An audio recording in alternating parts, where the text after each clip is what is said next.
정의당 대변인 김종민입니다. 오전 현안 두 가지 브리핑하겠습니다.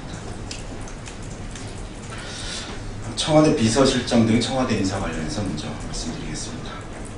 박근혜 대통령이 금년간 청와대 비서실장을 포함한 청와대 인사를 한다고 합니다. 사실 그간 인사를 보면 별 기대가 없습니다. 거론되는 인사들 모두 제2의 김기춘을 벗어나기 힘들어 보입니다. 이완구 총리 인사 강행, 뻔하디 뻔한 수첩, 회전문, 측근 인사로 채워진 장관 인사를 보면 이번 인사에도 거는 기대는 없습니다. 김기춘 비서실장은 한참 전에 경질을 했어야 하는 인사인데 이제서야 아무리 혁신적이고 새로운 인사가 이루어진다 해도 의미가 퇴색해도 한참 퇴색한 것입니다. 문고리 3인방의 인사는 전혀 고려치 않고 있는 듯하니 안고 찐빵임이 분명합니다. 며칠 전 이뤄진 청와대 민정민원비서관 인선에서도 또다시 현직 검찰을 인선하고 검찰 주요 요직에 청와대 출신 검사를 임명했습니다. 현직 검사를 청와대에 파견하지 않겠다는 자신의 공약을 이미 쓰레기 취급하고 있는 것은 물론 검찰 장악을 위한 파견문 인사로 검찰 장악을 통해 퇴임 이후를 준비하는 게 아닌가 하는 의심을 들게 합니다. 이쯤 되면 모든 인사가 국정 운영의 혁신 동력을 마련하는 게 아니라 대통령 퇴임 이후를 위한 포석 인사가 아니냐는 의심을 갖게 합니다. 박 대통령에게 충고 한마디 하겠습니다. 이미 시작된 레임덕이 벌써부터 걱정스러우신가 본데 레임덕을 불식시키는 가장 빠른 길은 혁신적 인사를 통한 국정 전환의 계기를 마련하는 것임을 분명히 해둡니다. 이번 비서실장을 포함한 인사에서는 국정 전환의 계기가 될 인물을 발탁하지 않으면 퇴임 이후가 아니라 퇴임 전부터 국민 저항에 부딪힐 것임을 분명하게 밝혀둡니다.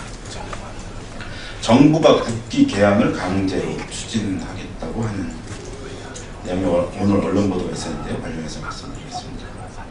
정부가 민간 건물과 아파트 단지 등의 태극기 개항을 강제하는 법을 추진한다고 합니다.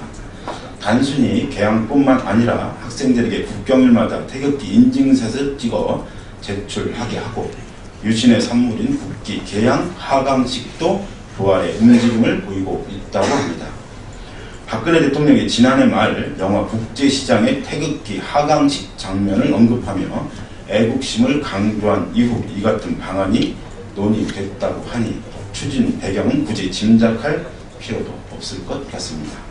아버지 박정희 대통령에 대한 추억은 제발 본인의 앨범에만 간직하십시오. 박 대통령이 수직 낙하하는 지지율을 보며 위기감을 느끼는 것은 잘 알겠습니다. 하지만 국민들에게 애국심을 강요하는 낡은 아이디어로 위기를 돌파할 수 있을 것이라 생각한다면 큰 오산입니다.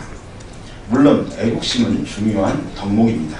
하지만 사랑은 강요한다고 해서 생기는 것이 아닙니다.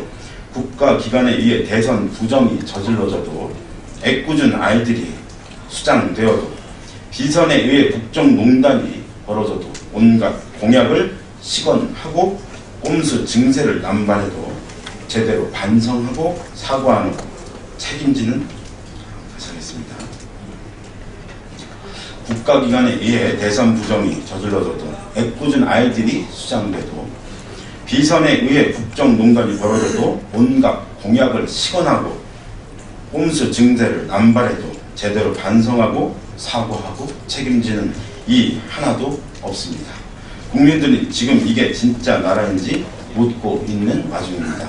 양심이 있다면 박 대통령이 이렇게 애국식 타령을 할지는 못할 일입니다. 18세기 영국의 저명한 비평가인 세뮤얼 존스는 애국심 무례한의 마지막 도피처라는 말을 남겼습니다. 박 대통령은 지금 자신이 어느 경계에 서 있는지 심각하게 고민해야 할 것입니다. 박 대통령이 위기를 돌파할 수 있는 방안은 태극기 개항 강요와 같은 것이 아니라 독선적이고 폐쇄적인 국정 운영 철학을 일신하는 것뿐입니다.